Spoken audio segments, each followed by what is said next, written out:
I'd like to start by thanking you for being here.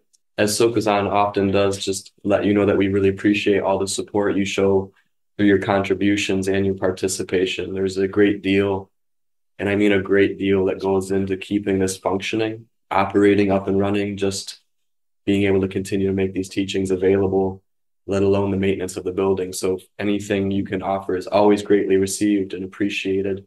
And again, if nothing else, your greatest gift is your participation in these teachings and practices. I'd rather just take questions on anything you want to ask about. It can be in that area, of course. Anything to do with Buddhism or meditation or Shikantaza. Sure. Shodavai, what is the universality of the guru? So universality of the guru is a topic that Trungpa Rinpoche covered, I think in Kalinjuru and in other places too. There's a guru means teacher, universality, it just means that it's everywhere. And it seems to be necessary to first have a living teacher that can show you and that inspires you in such a way that you actually become his or her or their student, so that you begin to understand what that dynamic is about. And then they introduce you to and this is, I'm kind of paraphrasing Trungpa, they introduce you to your world. They introduce you to the world that you've been covering up with your ideas, your opinions, your judgments, your hope and fear, etc. If that is, if they're able to do that, then everything becomes your teacher. And sometimes you'll hear people say, well, everything is my teacher. And they're probably just would like that to be the case, but it is not the case necessarily.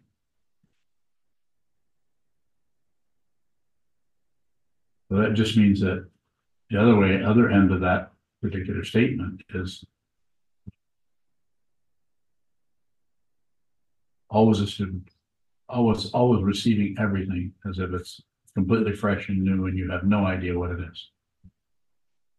That way you can learn not just in the relative way of gathering information, but learn in a fundamental way with consciousness only. You can see what this is. You actually see what this is. I just said, I think to Unyo this morning that I've been reading about deep consciousness, near-death experiences and so on. I'm saying this is, for me, this is a near-death experience right now. I don't have to die to see this. You don't either. But Shodavai, something you say you don't teach or work with is everything the teacher says that I will do. mm-hmm. And I feel like you've talked about we need to use our intelligence to, even with working with a teacher. Yes. How do we use that intelligence when the ego is kind of taking claim of that intelligence? And well, you're kind of explaining it as you to be aware. You've been meditating a lot over the last number of years. You just sat for 30 days in a solitary retreat, and I assume you're meditating, were you? Did anybody come and check on you? Oh yeah, there was people checking on you all the time. We watched you like a hawk. No, we know. I know you were sitting. I know you're practicing. So it starts to show up that way. Just the way you ask the question shows that you're already aware of that structure in the ego, the self-centered part of the mind. It's unlikely that's going to get too much of a foothold there, as long as there's a relationship to the three jewels, to the teacher, the teaching, and community. Then it's more difficult for that to gain any kind of traction more. Shodavai, what's happening with the student or with me when the teacher gives an instruction and my intelligence is contrary to that? It's very situational. You might actually talk to the teacher about that. In our situation, you would. I'm right here every day. I'm nothing like either one of my teachers. My two, Trungpa Rinpoche and Kobun Roshi, not anything like them, other than I'm a teacher. But I don't function like either one of them. Go ahead. Shodavai, I'm thinking of your teaching of do it anyway. Is there or do you recommend even at times to go against our intelligence and just do what the teacher says? Well, there's going to be times for that. I don't think if you have any You know, if you have doubts about it, then you could probably just wait a little bit. It's not an either or. But yeah, I wouldn't just do your marching orders necessarily. There's going to be some of that. Even the sitting practice of meditation, you're kind of giving the teacher the benefit of the doubt. The teacher and the teachings themselves are saying you're going to have to train your mind to see this. You're not going to be able to figure this out. That figuring things out is on the mundane path. And there are teachers who are still caught in that figuring things out mentality. Not wrong. Some people, that's the teacher they need. They need a teacher that helps them figure things out. So they should do that. But I want you, as a teacher, I want you to see what this is. That's what I was taught by both of my teachers. See what it is yourself. So to some extent, they left me stranded. Shadow bowing. It looks to me like you'll, even if a student doesn't do anything that you say, you'll still meet with them, you'll still teach them. Sure. Is there one basic thing that we have to uphold to be your student? Is there anything you require from a student? Don't leave. Stay here. Stay here. Don't leave. Don't go away. Continue to return to the teacher, and how you return. You may have one interview every couple of months. You may have you talk to me every day. You interact with me just about every day in some way. Everyone's so different in this area. Don't you think? I mean, what you've seen, everyone's very different. Yes. More about that if you have it. Good area for questions. I have about 15 responses, but I need 2 questions for each one of them. Shadow bowing. I think Is this one of them? Okay. the question kind of comes out of like not wanting to miss an opportunity to work with you. Sure. To get the teachings as much as I can. Is that a misunderstanding? Are we always getting? I think it's unlikely with the connection that all of us have here, especially those who've lived here for a number of years. Even if you're not fully ordained as a monk, it's pretty strong connection that we all have. But everybody is learning and understanding in a different speed, or dealing with a different set of forms of the way passion, aggression, and ignorance shows up to cloud the truth of your true nature, which is, I'm telling you right now, is not separate from anything else. It's separated all to hell. It's very separate. But the fundamental understanding can be seen right while consciousness is still showing up as a living form, as a body with a history and so on, which is all unreal. But you begin to see the reality of what this is, and you begin to function out of it. At the same time, you're having all the emotions and feelings that you've ever had. They just don't add up to a self that's having those. The consciousness is having it. Consciousness only. Consciousness is everywhere. It has no location. It shows up wherever there's some kind of resonance. But oh no. Divine, what do you mean by you're experiencing a near-death experience? You are living a near-death experience. Well, it's another way of saying this is already not here. And the way in which it's already not here is it's seen to be an illusion. So therefore, it's here somewhat, but it's like not existing. Because even though the emotions come up and look for somebody, as you've heard me say this probably 100 times, they can't find a solid being anymore, because you've seen that that's not real. You're no longer believing in a solid self that is me. And I would say Sokuzan, or my given name, Robert Brown, that person was no longer here. Divine, so many of the near-death experiences start out with a feeling of freedom, liberation, light, peace. Do you experience that? Yes. As part of? Yes. I just don't say much about it. But if you ask me directly, then of course I'm going to say yes. But the reason I don't say anything about it is I'm not encouraging you to look for that. Because what you have to look for, you need to look at. If you want to look for something, stop doing that. Just look at what's ever in front of you, because whatever is in front of you is that which is blocking your true nature. And when you look at the wall, every single one of you, including this person, you sit down and look at whatever rises, you're actually looking at the blockage. I don't care how it feels, whether it's a good feeling, a bad feeling, a neutral feeling, or whether it changes from one to the other and rotates this way and that way. Just observe, observe, observe. If you can, don't conclude. But if you do conclude, then just observe the way you continue to vomit on everything. There's the clarity, and you just barf on it. If you would rather be somebody going somewhere than see the fundamental truth that there is no where, and there is no one, and there's nowhere to go. If you see that, you're not separate from anything. I don't care if it's a zillion miles away. You're not separate from it. It's not relative knowledge. More? Sir. And what is it about looking at the five skandhas that shows us that the self is illusory? That the self is illusory? Very good question. So this is traditional Buddhist teachings. Thank you. I get to talk about traditional Buddhist teachings without even comparing, unless you call the last half a century of preparation. Form is this, basically this, and then the other four of the five skandhas are all consciousness. In other words, form, and then feeling, and then perception, and then concept, consciousness, or the six sense fields and their objects.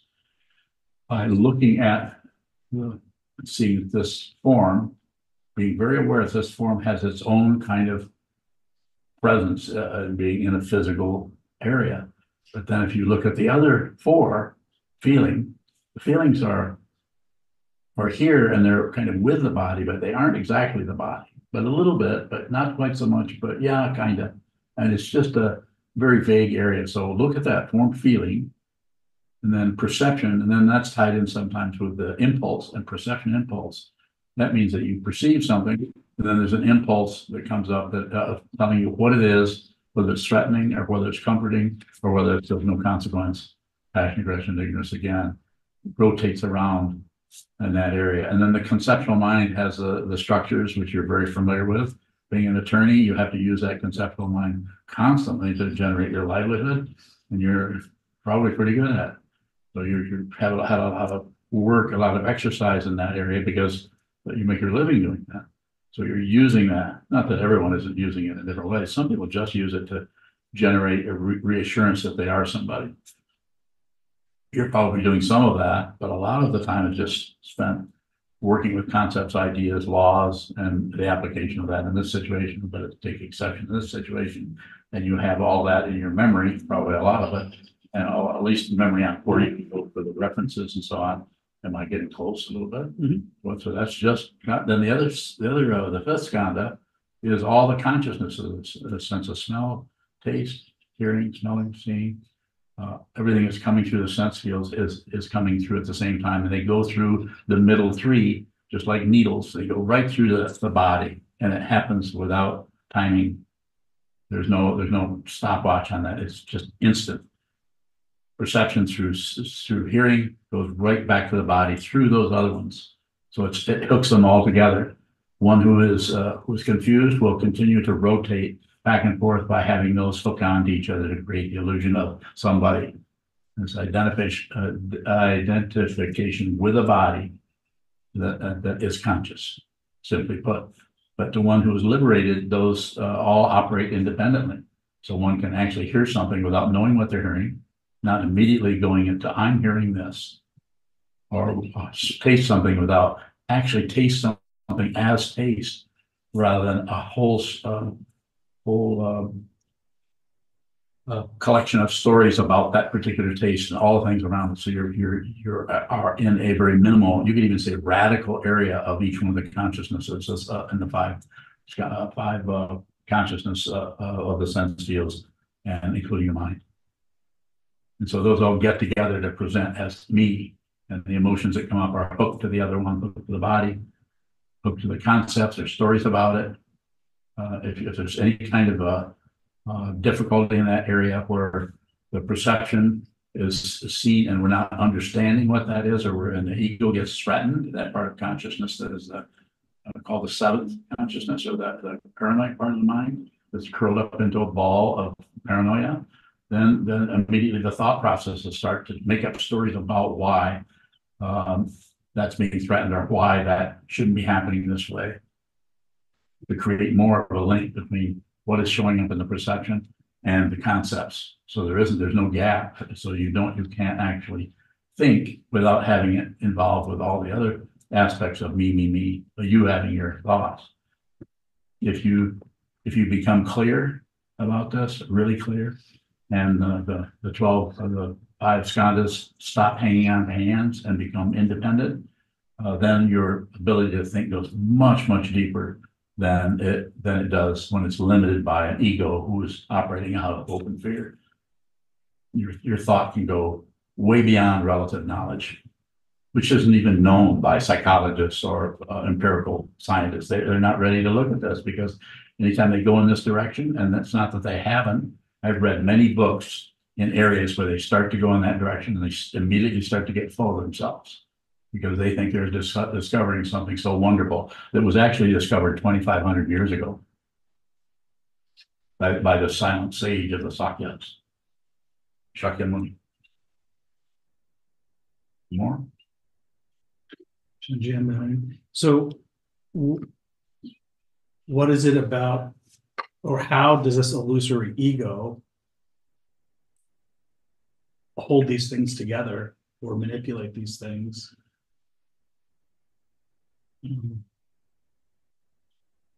To make us believe that there is this self. That's the illusion. That does it out of fear or hope for something better. We hear people saying, "Oh, well, what gives you hope?" And people are constantly using hope in order to have some kind of a way of avoiding the absolute devastation of the present moment. I mean, this is devastating. So we always go to hope. You heard about what gives you hope, or that doesn't seem very hopeful, or hopelessness. We have heard all of those things. Those are all ego terms that have to do with a self that is having difficulty, that needs to fight against this, fight against oppression, fight. The war on drugs, I've been hearing that for 50 years. What a dumb statement to make. A war on drugs. There must be some more intelligent way of working with that rather than making war on it.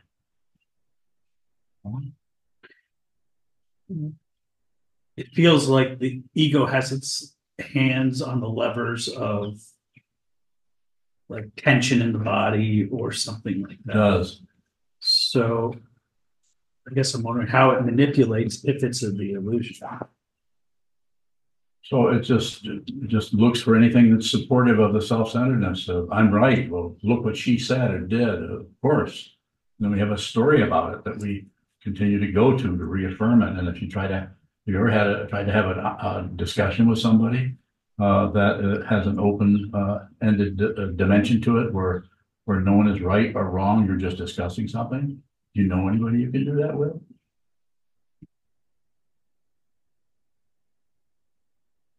Five people, maybe 3, maybe more, maybe 10 people that there's a real ease of working with anyone with their concepts, their ideas. They're not making any demand on you. You're not making any demand on them. It's rare to have that kind of give and take, because too much of that paranoia starts to show up, and that can show up in the form of defensiveness, or just I don't know, just even though it's something that they could approach, they will say, well, I don't know. Follow me a little bit. No? Well, one? Yeah, I lost it. Me too. Go ahead. So, Valley, you're talking about how the ego selects things that support itself, that illusion. Are there a lot of things that don't support that we just ignore? Like? Shotobai, I'm just wondering about like the practice of meditation can seem disjointed or not so cohesive. And I'm wondering if that's kind of how the ego works, if we just ignore all the stuff that is showing up that doesn't necessarily support itself. Probably. Probably ignore it. Dismiss it or look away from it. There might not be any strong activity there that could be tracked or concluded. Sure. Shadow bowing, is that like the label of confusion? Like I'm confused. Is that the label the ego puts over that situation? Like the area that doesn't support the self-centeredness? Probably. So why it's so necessary to look right at the confusion rather than find reasons you're confused. It's not that those might not be relatively appropriate. It's just that you're still in the relative area of working with things, with the thought process, thinking, trying to figure things out. And you can do that. There are people that are the person I'm always picking on is, what is his name? Jordan something. Huh? Peterson. Jordan Peterson. If you've ever listened to him, an extremely intelligent person. There's no mind training. So the person is just fundamentally enamored of himself and his intelligence. And he should be. He's really smart.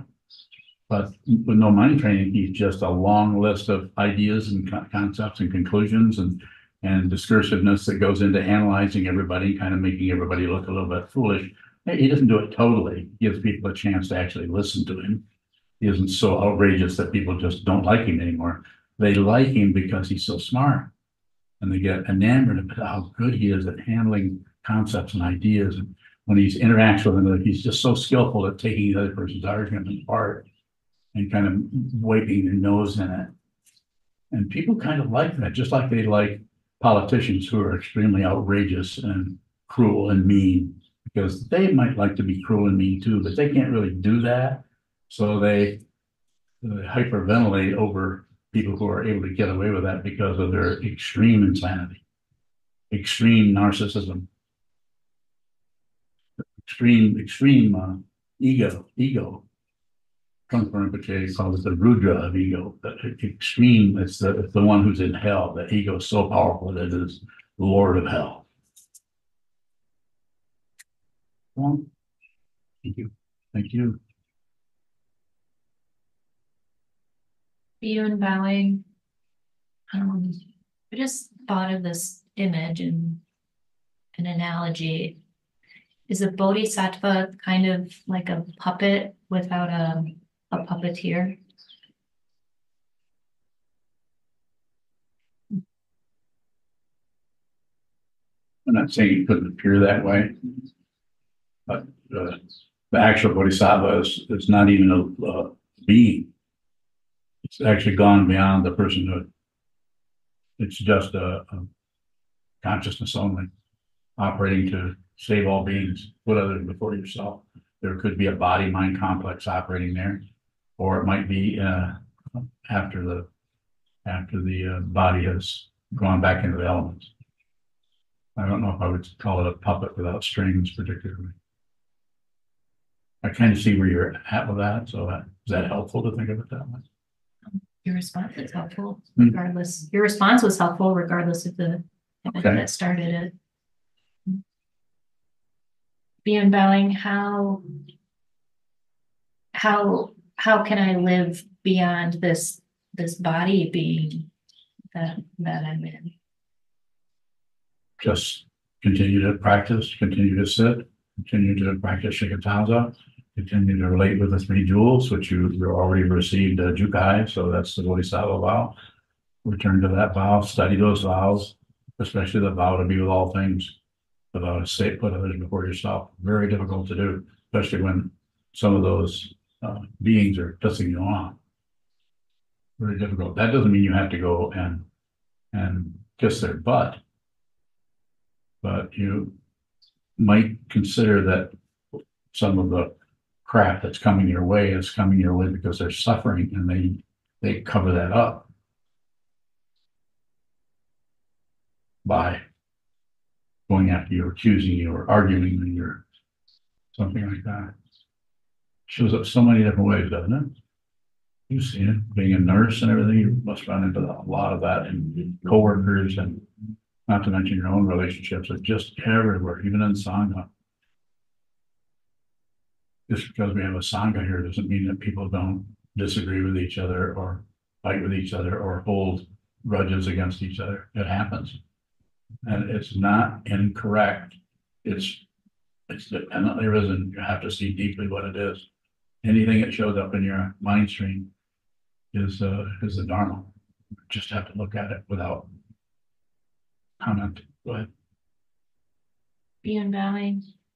And so when anybody is coming after me and telling me what I am,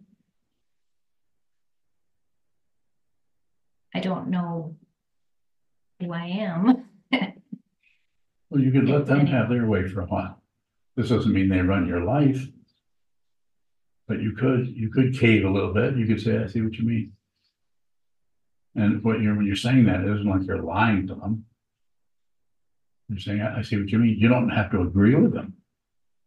You don't have to say, you're right, or I agree with you. You say, I can see what you're getting at. And they'll say, oh, you can? You can't see what I'm getting at? So then you agree.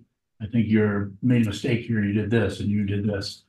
And then you can have some fun with that. I'm not saying mock them, but you can interact with that in a way to engage that person wherever they're at. And eventually it will show up how much suffering they're dealing with. If they start to get mad at you, they're suffering. But anger doesn't come out of kindness wanting to help someone. The only way anger shows up out of kindness is if it's a Dharma teacher who that's the only way they can get through to a student who has asked for help. Then you might get punched by the teacher. Not physically necessarily. More about that? Being bowing. It's when, so I'll go back to that again. When somebody is coming after me and telling me what I am, it's as if that's the complete truth, and then Yes. and then everything has to be questioned. I don't know where to go when that happens. Where do I go? Well, you can lead. I could what? You can just walk away. You could say, yeah, I hadn't thought of it that way. I mean, I'm not talking, I am not talking about agreeing with it, but you could stay on the same frequency. Can you say more? Say more about that. So really, if somebody accuses you or says something, starts taking what was said in, I think it's a 12-step program, but they say someone's taking your inventory. It's a very kind of handy phrase. And someone's doing that, and it's just their ideas, their opinions, their conclusions, which may have quite a bit of accuracy to that. Still, you don't have to agree or anything. You don't have to disagree. You don't have to do anything. Can you say more? I'm not saying prove it. You don't say prove it. Prove that you're right. You can say more about that. Then maybe when you do that, they might go in an area that might create a little bit more communication in terms of understanding. Say if somebody at work, somebody in your business situation, I know occasionally you run into some real roadblocks, I'm calling them, with just people that you have to work with that are just asses, pretty much. At least that was the description you gave me. I kind of concluded that they're just really difficult people to work with. Most people have no mind training at all, but even the people that have mind training can still be really, really difficult to work with. People are training their minds. A lot of the stuff they had been able to cover up or hide out from or pretend wasn't there starts to come up more. Ian bowing. I'm wondering if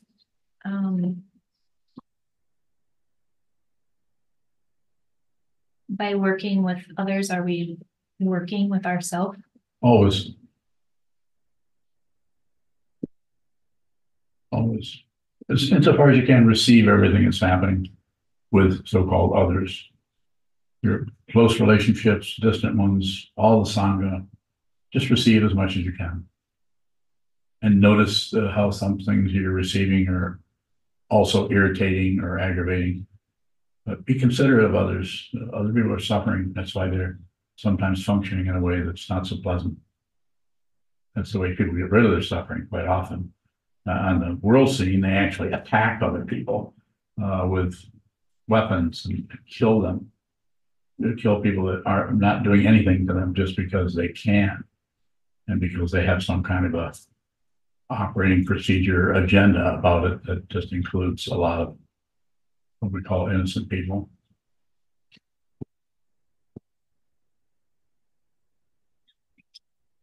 Yes, sir. Shadow bowing. I'm thinking of the image, like we have to walk on ego like an old shoe to wear it out. And especially in the Sangha, I'm thinking of how, and you sometimes even say there might be some past life stuff that's coming up that's intense. If we have a friend in the Sangha that that sort of shows up, if we continue to return to that, will that wear itself out like the shoe? You're gonna have to be more specific. I'm not gonna guarantee anything.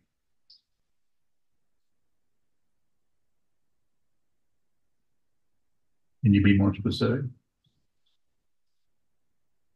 Does continuing to return to a situation wear it out? It could. There's no guarantee of that, because the way in which you return might be more of an idea that you're having about it that you're returning, rather than actually returning to it. But actually returning to it, there won't be any credential there. And if you return to it twice, it will not look the same. Nothing lasts. If you think that this, 2 weeks from now, when you look at it, is the same as it was 2 weeks ago, that's the very nature of fixation and opinions and self-centeredness, and ignorance takes on that kind of structure all the time. More. So what's happening when it looks like a person is triggering the same thing over and over again? Some person is acting in such a way that is triggering the same thing in your mind stream. And it looks like it's repetitive. Well, the repetitive may be the stuff you're covering up. That person's acting like this, and they're acting like that. Same tone of voice, a little bit different action each time. Might not always be exactly the same thing, but you may be triggering something that you need to look at. That's you're getting close to the area of the universality of the teacher, the guru, when you see that everything is teaching you, especially the people that you have the most difficulty with. And in a Sangha, that's a powerful situation to realize that in a Sangha, the people in your community, in your Sangha, just interacting with them. And the teacher is also a member of the Sangha. Not that there's a membership list or anything. Shadow bowing. Do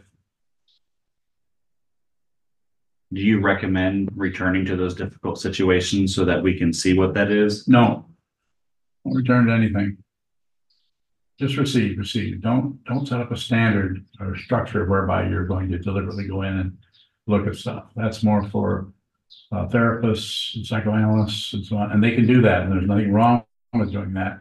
But they're not, I'm not saying don't have some kind of a mindfulness practice. Maybe they do.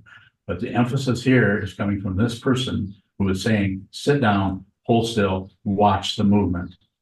And doing that is also being aware of how you can't quite do that. How every time you sit down, you just daydream, or every time you sit down, you fall asleep. Every time you sit down, you just sit around, grind your teeth around some difficult situation. That's Shantaza. There's no guaranteed outcome other than awareness. Watch. Shadow bowing. What is the receiving? Yeah, it's really confusing to me even to ask that. What's so confusing about receiving? No, what I didn't ask was confusing, so I stopped. It sounded like you were saying that there was a difference between receiving and returning. Is that the case? The way you seem to be talking about returning is returning to work on something. Return to the cushion, return to the teacher, return to the teaching, Return to the community. That's what I'm talking about. But as far as returning to a particular psychological structure in your mind of whatever it may be, I don't know, is it pride or some aspect of consciousness you could define? Don't return to that. It'll be back soon. Wait till it shows up. When it shows up, then receive it. It's the receiving, not the going back and figuring out, calculating. Don't do that. And if you find yourself fundamentally doing that anyway, then go ahead, do that. There's nothing to correct. My recommendation is do it with awareness, but you may have to spend some time thinking about that, contemplating that, or ruminating about your, whatever may be, your pride, your jealousy, your envy, me, and all the different things that show up as myself. May have to spend time doing it. And what a better place to do it than in a monastery, in a Buddhist monastery where the teachings are being presented every single day. You can study this every day. No, thank you. Let me look online here for see if there's someone. Naveed, you have a question? And then I'll get to you, Yuhong, after Naveed. And then I'll get to Eugene, and then I'll get to, well, anyway, get all of it. Go ahead, Naveed. Epic Bowing. The first noble truth is life is suffering. I was wondering if the sufferings of life only belongs to the unawakened mind. Bowing. No, the awakened mind, also to put it, keep it in simple terms, like you seem to be asking about, one who is awake will still see suffering. It just won't belong to anyone. But it will see people who are suffering, who believe that they are suffering, which makes it worse. Makes it, because then there's warfare, and then there's fighting, then there's struggle. People use that word, I struggle with this, and I struggle with that. I would say, well, the first thing you could do is stop using that word. All you're doing is reinforcing your struggle. And that is about what? Ego. It's a credential. It's a pride credential. I'm just really struggling with, I've been struggling with this for years. I just can't seem to. So you might want to use your awareness to see what this is deeply. And that doesn't mean that the suffering part that you're asking about, Naveed, will go away. It may get stronger. It may get more intense, more hotter, more sharper, more abrasive. It may get stronger before it recedes. It may not recede. There's no guarantee of anything. And we don't know. This is dependently arisen. So everything that shows up as an item, suffering or whatever it is, it has some kind of causation somewhere. And it might have countless causations that bring about this single situation we call suffering in this particular concept or consciousness called Naveed, or called Ian or Jalen or Jeff, whomever. And it's about being aware of that. And it is also about seeing that there is no solid being or identity that is suffering. So you don't have to get rid of suffering. Maybe Bowing. Yes, sir. So the third noble truth is that, if I'm not mistaken, that the suffering can cease to exist. So Is that go ahead. sorry? Is that referring to no person? Is that referring to what you were saying about the suffering doesn't belong to any person? Yes, yes, the sufferer, the identity of one who is suffering, is seen to be unreal. It doesn't mean that there isn't an unreal kind of suffering happening, or an actual suffering at the end of the nerve endings on some in some area. I'm not saying that. So what is being referred to there? I didn't check in with the Buddha. I don't know. I teach out of what I see, not out of memorizing what the Buddha said. And I'm seeing suffering everywhere.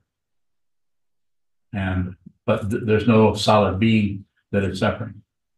There's no solid being that is suffering where you're at either. But you may have to realize that first. instead of particularly concluding that you're suffering or that the suffering you experienced yesterday in an interaction with someone in your family or someone in your community didn't bring up or trigger some kind of suffering. But the suffering has a right to be there. It's dependently risen. You do not have to get rid of anything. If you want to know what to do, then see that the one who suffers, who thinks they suffer, is unreal. There is no sufferer. There is no sufferer here. There is no sufferer out there. But that is a powerful illusion that people are deluded by, and they will kill other people to get rid of their suffering.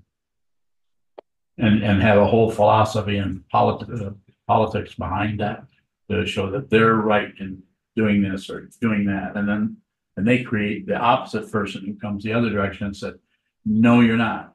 We have to have this or have that. It's just a war of the worlds. It's tiring. But no one, particularly other than the Buddha and other than some other teachers down through the centuries, have looked at this and seen this for what it is, a delusion or an illusion that we are deluded by. You can awaken to this. It's possible to do that.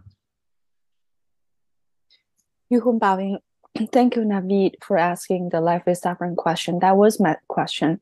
Now, my question number one is, we talk about doubt during the book study today, and somebody also mentioned the self-doubt.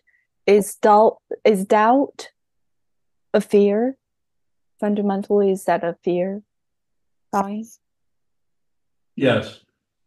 So we have doubts about who we are, where we're going, what we're doing. Doubts. We might have doubts about meditation if we're doing it correctly, or doubts about the teaching. All of those things happen quite a bit. Doubts about the teacher.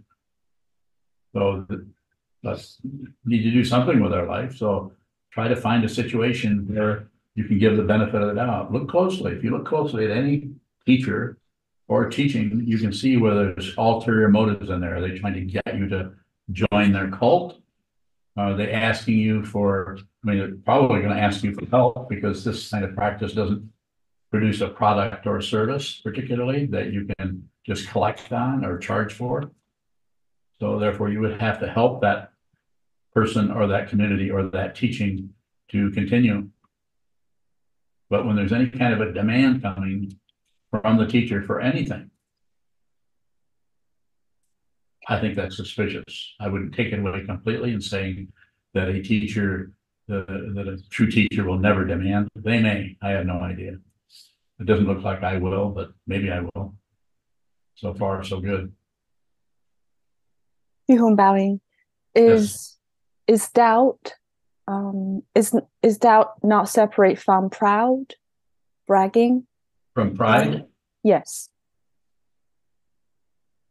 Yeah, there's definitely a connection there. Pride and shame. Pride is all puffed up, and then shame is I'm worthless. I can't get anything right.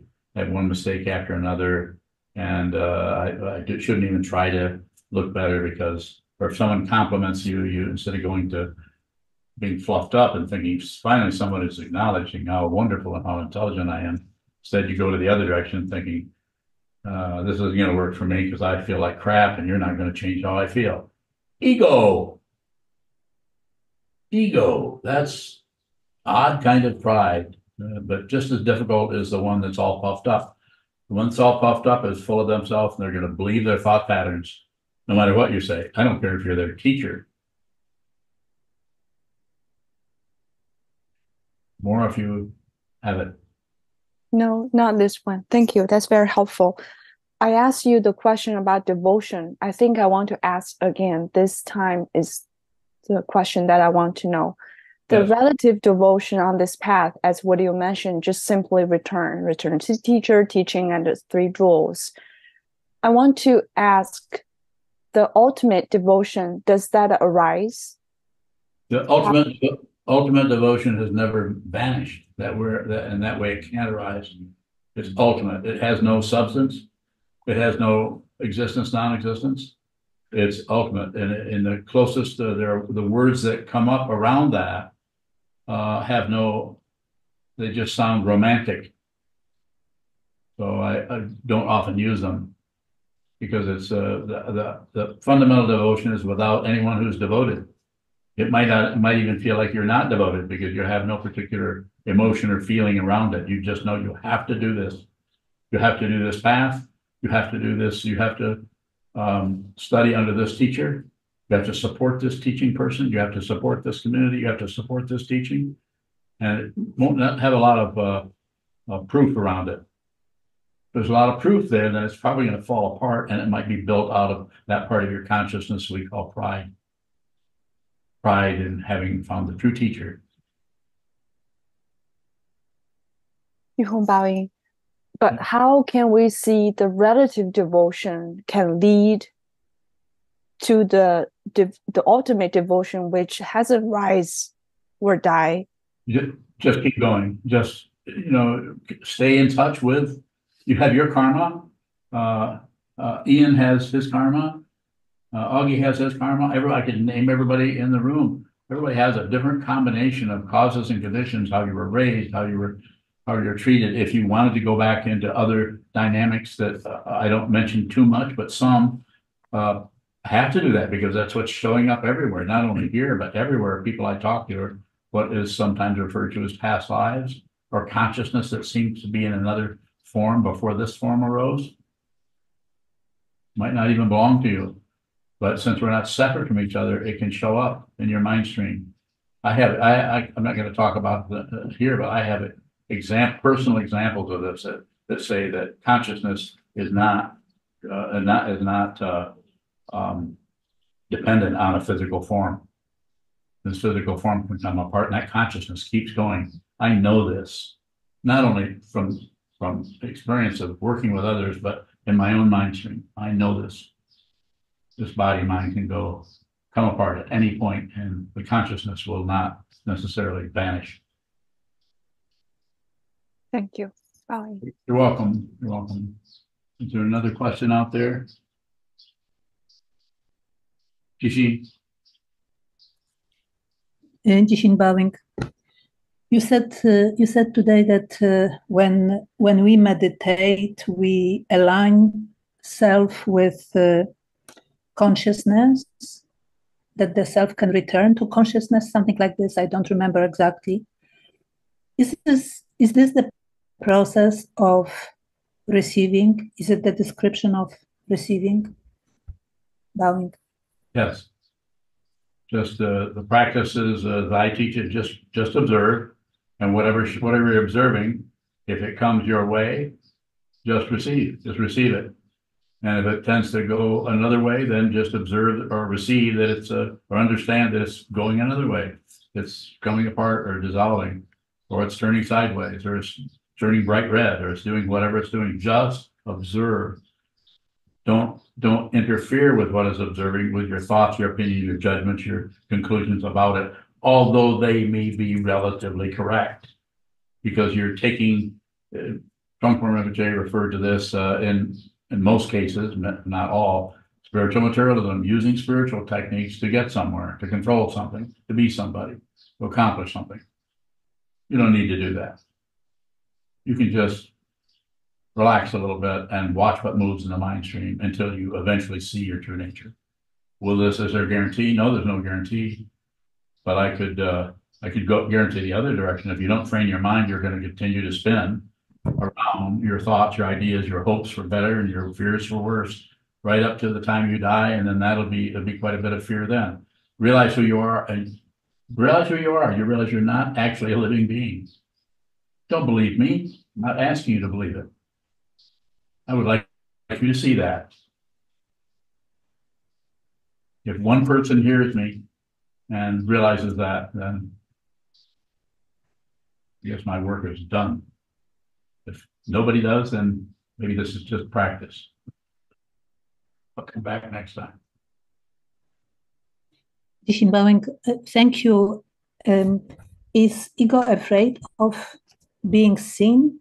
I'm Yes. referring to the meditation, and this can be a reason why there is a resistance to come to the meditation cushion.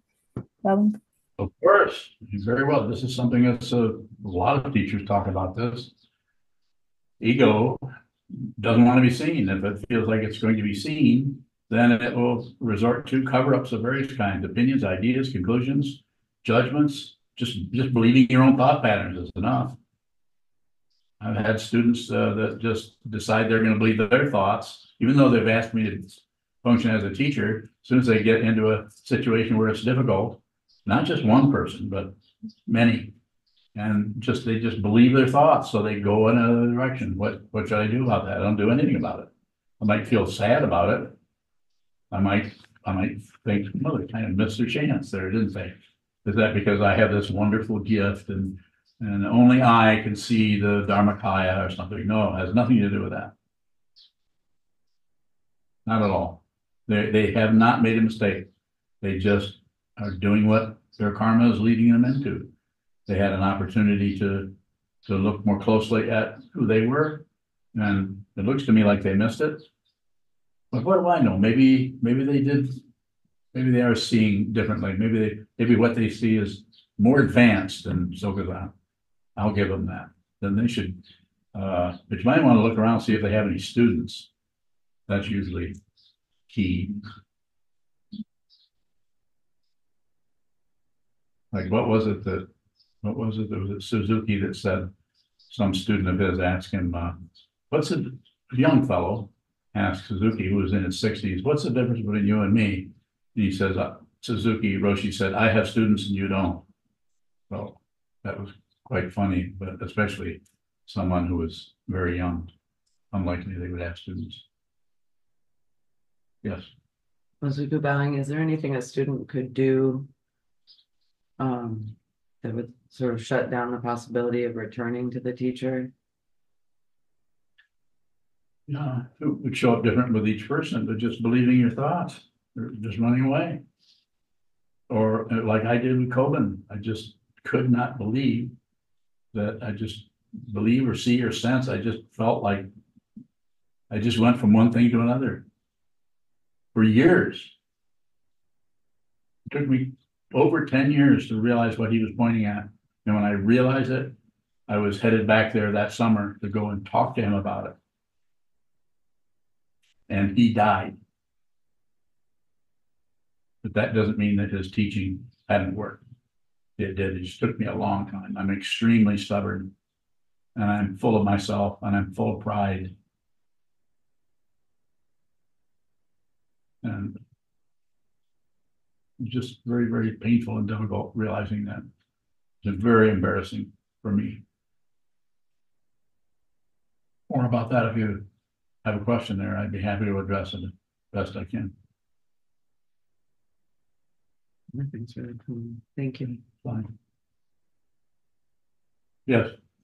I have some questions from the UK from Ath Alm. How to override being in freeze, like a decisive deadline getting closer, yet so paralyzed by inaction. It's beyond passion, aggression, or ignorance. Please help. Thank you kindly. So I don't know, Pat. Ath, A-T-H. Okay. Responded to questions from this person before. Very difficult to just generically respond, but needs to be a lot, and I'm biased here, needs to be a lot of sitting meditation, a lot of sit down, hold still, don't practice shamatha vipassana. That's a valid practice, but the way you're talking here and the way what I'm connecting with there, it needs to be shikantaza. In other words, sit down and hold very still, and whatever occurs, watch that. That's the way you will get close to the solidification, or what I would call fixation that's happening in the mind. You're going to have to look at it, and it's not going to be comfortable, more than likely. I'm not condemning you to anything. Sit a lot. Do some block sitting. Do several block sits a week, 4 hours. If you don't know what a block sitting is, then you can go on YouTube and find Sokuzan and block sitting, I guess. Your last talk, Last talk. Wednesday, I talked about it the last talk, so. and it's out there. Huh? It is out there. It is out there. You knew that. Yeah. Good luck. Neil Kabowing, Spool String, also in the UK, has a question. What would be next after being able to receive consistently, bowing?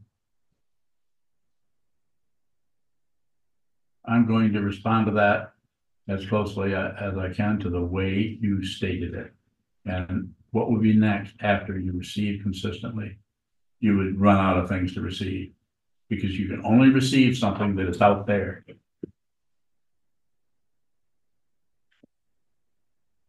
Thank you.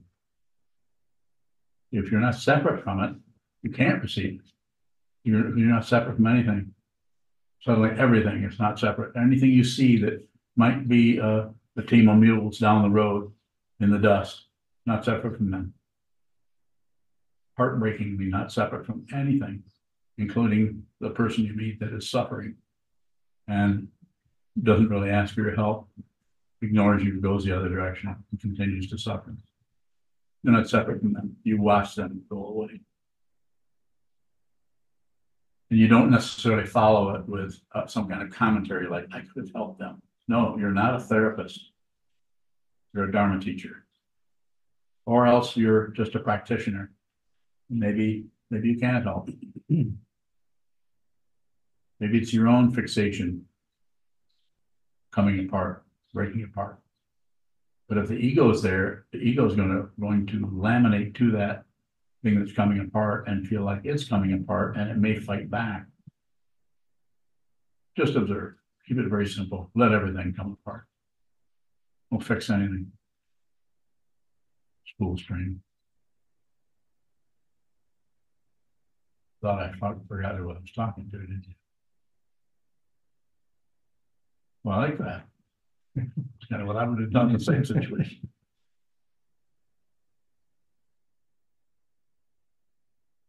Okay, Jalen, go ahead. Jalen bowing. Is disbelieving your thoughts just as circular as believing your thoughts?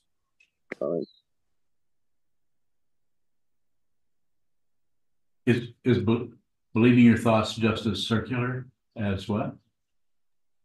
Jalen bowing, is disbelieving your thoughts just as circular as believing your thoughts? Yes, don't do anything with it. If you believe it, you give it a reality. If you disbelieve it, you also give it a reality that it might be even stronger, it might fight back more, trying to convince you that it's true. But don't do anything with it. Receive it. Just like watching a movie. Just observe the movie. The movie is real and that it's in front of you, but it's unreal and that it is a movie. Yuhong. Yuhong bowing. I have a question about ego. If some people question me, for example, if my husband questions me about taking the time to do nothing, facing the wall, and I often stand firmly for myself, very firmly for myself. This is very important. Is that ego too? Bowing. It's pretty hard to get away with ego in any direction. It's not important to get rid of ego or recognize it as ego or it's not ego. But I'm very happy that you are holding your ground there. And just all you have to do, you don't have to fight with them, but just tell them it's very important for me to sit still and watch my mind stream. That helps me. And if he has some awareness going on there, he'll probably see that it probably is also helping him. You may not want to give your meditation practice any credit for anything, but yeah, just keep going. Reassure him that it's okay. It's all right. I won't meditate too much. I'll only meditate 4 hours on Thursday. And it is for someone who is your partner. If you're in a relationship with somebody and they're not a meditator, it's pretty challenging for them because to them that probably looks like a waste of time, and you could have been doing something constructive like painting the garage or something. But this is very important, and so I'm happy that you're practicing and training your mind, all of you. It just means a lot to me that you're doing this. Some doing more than others. There's no right or wrong to anything. Just don't get your identity from me or from anyone, from society or culture. Get it from your own consciousness so you find out who you are. you can do that. Is there a final question, anyone? Can I ask you the second part? I feel like sometimes I feel bad that I want to soften regarding for my practice. I always stand very firmly for this, and even for my physical health too, because this is a basic what I think is very important for me, just no matter what. So I want to soften when I respond to, especially people I love, regarding just my husband. How can I see this important work at the same time to consider him too? Because he has no interest for now. He always knows efficiency. And he said, you are too slow to do certain things, even though I'm very fast certain time. So, how can I soften myself regarding what he says? Bye. I think you're probably doing just fine. Just keep include him as much as you can. Include him as much as you can. Without particularly, don't try to get him to meditate. I don't mean that, or convince him that what you're doing is valuable. Just include him in the difficulty you have with meditation practice. Let him know that so you're including, he's your husband, so include him. I think that may be some of the issue there. He might feel somewhat excluded from your special practice you're doing. So this doesn't mean try to get him to meditate. I'm not recommending that at all. But if you just an example, and this isn't something that is a standard that you do, but if you've been sitting for a few hours and you come out, and it was difficult for you, you might share that with him to say it was difficult to do that. Then he might say, well, why do you even do that? And then you might have to actually go a little deeper into that and say, I need to do this. It could be any number of things. Something that came up for me many, many years ago when I was asked that, I said, it keeps me honest. And so, of course, at the time that I was saying that, I didn't realize that was my pride, and that I was continuing to be very dishonest with myself. I could have said, if I were to go back there, I would say, it helps me be aware of how much I've been deceiving myself every day and not able to fix it, because there's no person there. If you think you can fix yourself, you're just reinforcing that part of the consciousness that is unreal, and it is a self that is unreal. Just because there's a body here with this kind of haircut or this age or this color skin or something that's very temporary. That is an illusion that we are deluded by. You can actually liberate yourself from this without the body changing a bit. The body will still be here. The heart will still beat, maybe, for a while. You'll still eat and sleep, but your awareness is no longer limited to a simple pattern of thoughts and ideas and opinions and judgments and evaluations and memories about this and this and this. Liberated. That has no longer has any limits. That doesn't mean that your mind is out in outer space somewhere, but it's also not separate from that either. It's an understanding that cannot be conveyed in words. You cannot say what this is in words. Thank you. Thank you. So, you have a question? Yeah. Go ahead. I think you said to Shoto, don't return on something to work on it. Yeah. But you said return to the cushion. Yeah. Is returning to the cushion not working on something? No. Because you don't know what's going to happen on the cushion. Whereas if you return to an item, then you have a certain circularity there. But if you return to the cushion and that particular item shows up spontaneously, then you work on it. And the way you work on it is you receive it. You look at it, you might think about it, but don't do it ahead of time. No setups. The only setup you have is the cushion, the sutras, all the structures that we do in the monastery that help us, give us some kind of form so that the awareness can be liberated from what? From its attachment to forms, including the body, which is the most powerful of the forms. Not to mention thoughts, opinions, judgments, beliefs, hope and fear, so on and so forth. Just return to the cushion. Whatever shows up, look at it. Be aware of it more. Thank you. I'd like to start by thanking you for being here. as Sokuzan often does, just let you know that we really appreciate all the support you show through your contributions and your participation. There's a great deal, and I mean a great deal, that goes into keeping this functioning, operating, up and running, just being able to continue to make these teachings available, let alone the maintenance of the building. So anything you can offer is always greatly received and appreciated. And again, if nothing else, your greatest gift is your participation in these teachings and practices.